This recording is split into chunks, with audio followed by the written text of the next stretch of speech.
All right, Bull, this was a topic you were hot about last week. G put a tweet up about NIL and the transfer portal potentially ruining college football.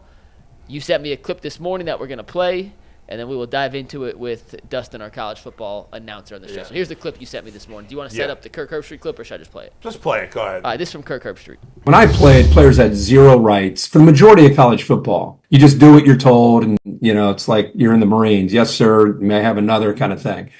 And then we got to 2020 and COVID, and everything kind of changed, then a realignment. And then we've kind of gotten into this world now where players are able to leave whenever they want to leave. We have NIL, obviously, that is a huge part of this.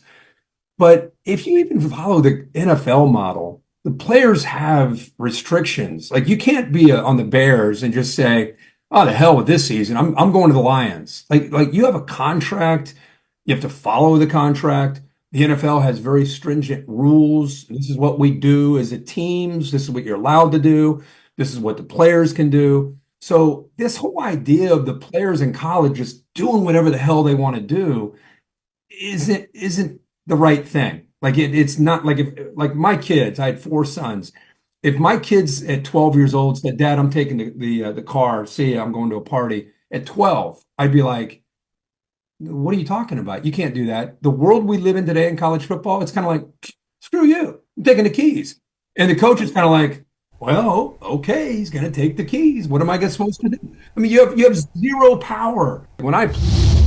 So obviously, Kirk Herbstreit. Go ahead. You want to? No. Yeah. You can He's say been on a pretty bad roll lately. Yeah. He's getting it from all sides, and I don't think he could be more lost in it. First of all, to compare young adults, and I get it, some of them are going to be immature. To compare young adults to your 12-year-old children is very disrespectful, in my opinion.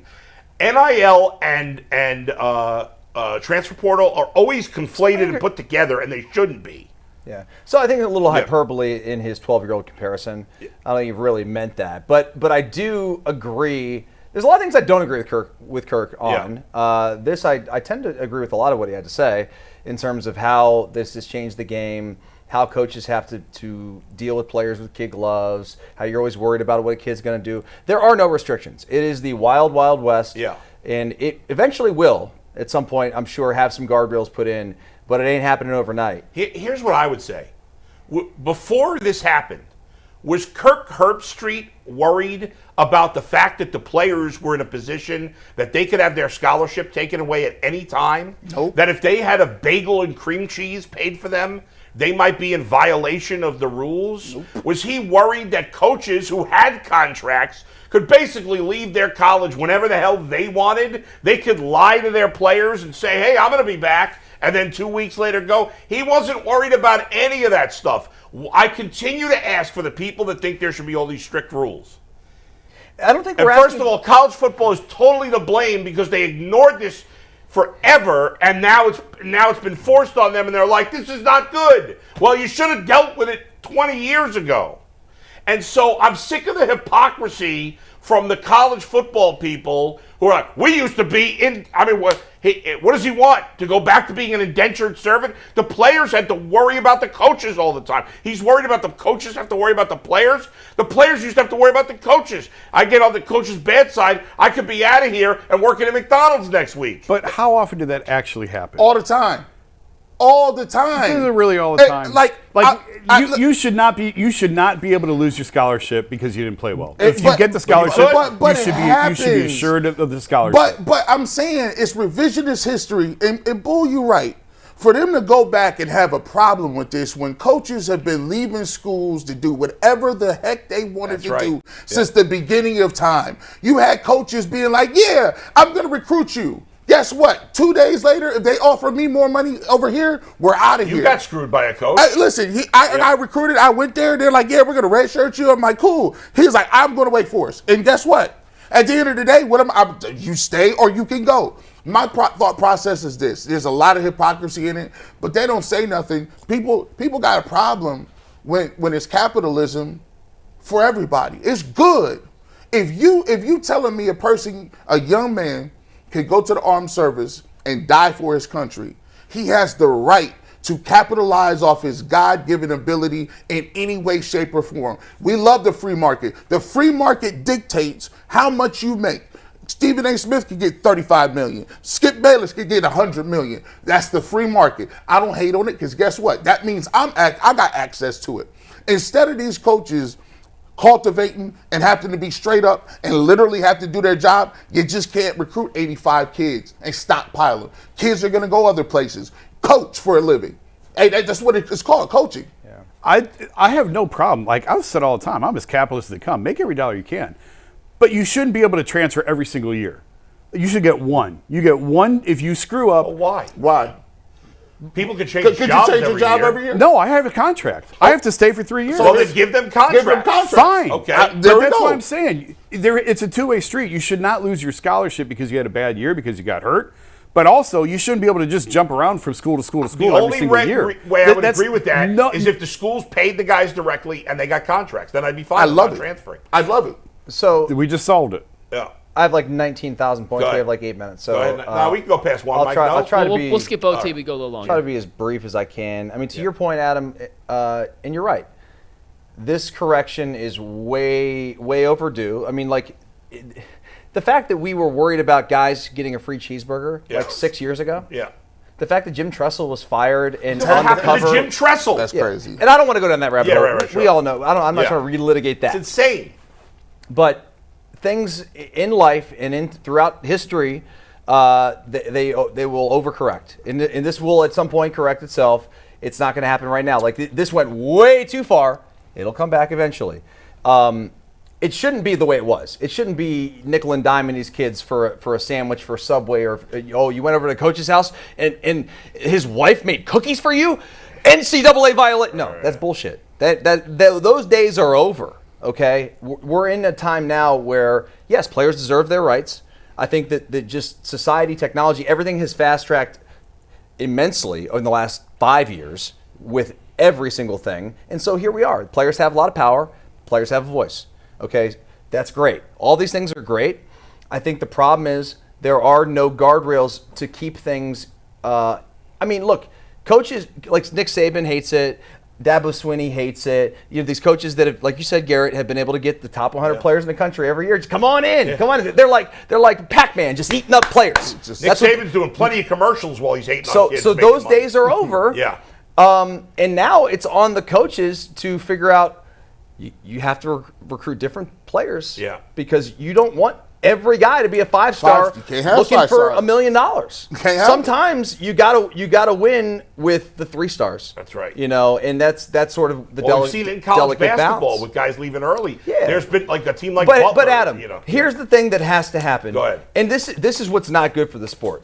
It's not. And Kirk's one of his last points was really good. And you don't want guys to have to leave a team like in the middle of the year because he's unhappy or he is like, yeah, you know what, this team's offering me, so I'm gonna skip the bowl game. I'm already at Arizona State.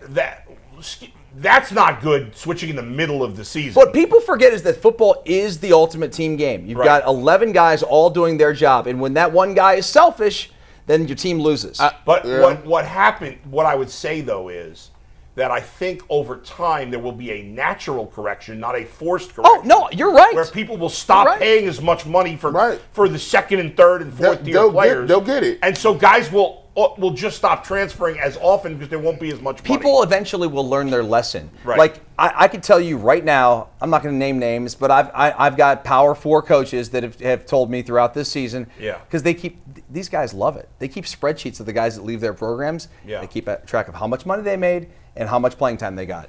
And a lot of these guys are going to schools and making 6 figures, high 6 figures. Yeah. And they're number 2 on the depth chart, dude. And Dustin, here's the thing that a lot of people don't get. You know, there is a spreadsheet of people. Just because you get in the transfer portal, there are countless people that played last year that don't play this year. Do you know how many people in the transfer portal right now? Right, that have no places to go. What do you think? Well, how many people in the transfer portal right now? 2,000. 5,000. I was going to say 2,400. 5,000. I was going to say I was going to say a couple 240. hundred. I must be wrong. 5,000. I must be No, low. G's closest. It's 5,213 players in the transfer portal right now. It's a disaster. It's the Wild West. And why is it? And some of them the people, Wild West. and some people ain't. Why is it a disaster? Because 3,000 kids aren't going to get scholarships. Because more than half those kids that go in the portal never get a scholarship, and they had one. That's sad. That is the self-correction of getting in the portal. Now here's the way I've always said it. The schools screwed themselves on this. We talked to Gene Smith on here. I said, listen, you guys are Power 5 conferences. I never understood in America why college football is tied to academics to start with. It's just like I don't understand why you go to a restaurant and it's up to you to tip a waitress because she only makes $1.25. Right, Who said minimum wage should be $1.25 just because you get tips? I digress. If you had an opportunity, you go in, you sign contracts, you give them health care, you treat them as professionals, and you pay them based on that contract. And guess what? If you still want to tie academics to it, you say, listen, while you're here, you're going to play football because it's a job. When you leave, I'm going to give you 5 years to graduate for free for the university. Mm-hmm. So if you don't make to the league, you got 5 years that you can go and get a job and do whatever you need to do. We're going to give you this in the signing bonus, and then give them retention bonuses. If I'm a guy and I'm playing for Ohio State and I know that I can get in the portal for this much, I'm going to think twice because I say, I got a retention bonus of $100,000 to come back. Oh no, I'm comfortable, and the coach, no, I'm gonna take this money, and you got an opportunity to teach people how to stack their money and put it. We got financial services. We could put that money away for you, so when you do get in the job market, you can get a business. You can start with doing what you want to do, but instead of being punitive about the situation, why not start empowering people? Don't say it's the Wild Wild West. Get you some financial advisors and people to educate these young people about what to do with that money. Don't buy the Lambo. Go put that in a mutual fund. Go get you some stocks. Don't do all of these things. It's about empowerment instead of having it be like these are indentured service. Hey, we're in business. We got our corporate sponsors. We got people that's paying your salary because people like college football. Why not build some infrastructure so you can make it better? It doesn't have to be the Wild Wild West, but that would mean that you have to care about the kids as individuals and want the best for them, not just your record. I want the kids to get paid, but I also want my team to be good. You know what I mean? So there's a balance. And like to your point, it will correct itself. It's going to take some time. I'm going to sit back and enjoy it. I love college football. I do it for a living. I get paid to talk about these games. We get to sit in the booth and talk about how amazing, these schools are, these venues, like just all of it. It's amazing. I love the sport. It's in a weird place right now. So is the world. Yeah, that's right. We're going to be okay. That's right. We're going to be okay. And I think, by the way, shout out to Mount Union playing for Division III national championship. I was on the call for the semifinal. Oh, was he? Yes, he was. A hell of a game over Johns Hopkins. Maybe if he texted me back, I'd hear something. He's the worst at that. Yeah, then he'll call me in 2 weeks to complain about Ken, complain about whatever. He only calls me when he wants to get his anger off his chest. I invited him on the show. I said, hey, you want to come on? Yeah. He's like, I don't think that, you talk to it may change. Talk to my bosses. That may change. Hey, listen, I'd love to have him on the show. That'd be great. He can come in the studio. But I think the only rule I would put in place for transfers is that you can't transfer during the season. Yeah. This opening of the portal now is stupid. Wait. I don't know how it hurts. Why can't anybody with a sane brain or half a brain, see that it's not good for these players that go in they go in thinking they're going to come out the other side greener, and it's not the case. And so if you do put like limitations on when, I think players will then have to take just enough of a pause to talk to maybe mom and dad, talk to brother, sister, talk to other kids who've been through the process, other kids at other schools, instead of making these decisions so fast. In life, think about it. Think about how big of a decision it is to go pick a college. Yeah. Okay, some of these kids are making decisions like sight unseen. They're not even going to campus. They're like, oh, this school's offering this much money. Yeah. Well, they don't even know that they're going to get there, and they don't have a Chipotle for them. Yeah, that would be outrageous. It's a small thing, but like the point would be they don't know stuff about the school they're going to. Well, I think again, colleges can do a really good job of NIL onboarding. you know, when you start, you say, hey, this is what NIL is. When you start recruiting a kid, you're starting not only to educate them, but to retain the kid, because you're going to want to talk to the parents and say, listen, this is how it's going to work with the NIL. We got some people that's going to talk to you about the pitfalls of it. Do you know that there's 3,000 kids that used to have scholarships that don't have one right now? I don't think people is telling them that. Yeah, that's true. I don't think people is educating people on that. By the way, Dustin, as you know, like, I hate recruiting rankings. I've always hated that. I've always thought it was stupid, and it's such an overrated part of college football, in my opinion. But it's even worse now. Like, I saw somebody put out a tweet this morning. Breaking: Ohio State gets this 5-star offensive lineman, and then people were reacting like, "What a huge move!" and blah blah. I'm like, what a huge move! Yeah, wasn't it a big move there when I don't know. Aaron Nolan committed to Ohio State? Yeah, and guess what? Right, he gone. South Carolina, Gamecocks, baby. Saying gone. The quarterback saying, like the backup quarterback just transferred, didn't he? I think so. I think you're right about Who's that too. going to be Buckeyes quarterback next year? Another transfer, probably. But that's They got Sayan last year from Alabama, who was a top quarterback, who transferred after half a semester at Alabama. What's interesting and all. Set the player component of this aside for a minute. From a coaching perspective, I don't think Deion's ever done a home visit. Like it has changed recruiting because coaches will just recruit the portal now, and not why would you recruit a freshman who's not going to play? You know what I mean? Like who's going to sit for 2 years? Right. You're just going to recruit the portal, and I don't know if that's we're too new into this. I don't know if that's sustainable or not, but that's the way. That's what Belichick's going to do. Belichick will recruit the portal. I'll tell you one thing. I would, if I was a college coach, the one position that I'd have a hard time going into the portal would be quarterback, because I think those guys to have the feel, the leadership of your team, I think you have to be there. I think I'm not saying it's something that's can't be done. Like Will Howard, I'm sure, is a great leader. He's been around football for a long time. Dylan Gabriel's did it 3 times, but I marvel at that. Right, those and that's exceptional. Yeah, like and that's it's crazy. rare. Is my point. Yeah, it's hard really to find a kid this day and age that's been at 4 universities that's going to go to that 4th university and have the same passion and ability to communicate and lead those guys who he's met for a month. Right. I think about the off-season conditioning all the time. Bro, I talk to these coaches, and they're like, you won't believe it. The kid just got here 2 weeks before camp, and he's their starting quarterback. I'm like, well, how? What about the none of it? What about this no mat drills? No mat drills. The mat drill, that was a rite of passage. You come in the winter when you transfer, and you know what the winter looked like, Jason. That winter in the wrestling room, and it's hot. It's hot. Now here's the thing. I will say, you breathe in the cold air. It's like, man, it's 6 o'clock. 6 o'clock mat drills. The worst. It's changed MAC football. It's changed like small football, because now kids from the MAC, if you was looked over and maybe you just didn't get recruited by a big school, we used to sit there and be like, oh, we got Michigan or Ohio State on the schedule 3 years from now, and I'm going to prove you should have recruited me. Now it's different. You go right from Kent to South Carolina, Alabama, wherever you want to go, because it's easier to take a kid who's played football, who's had 2 years of college studying. He probably got an associate's degree, and he got 2 to 3 more years to play for you. Give me that kid over the freshman, because I can plug him in 2s right now. It's just different now. Prime.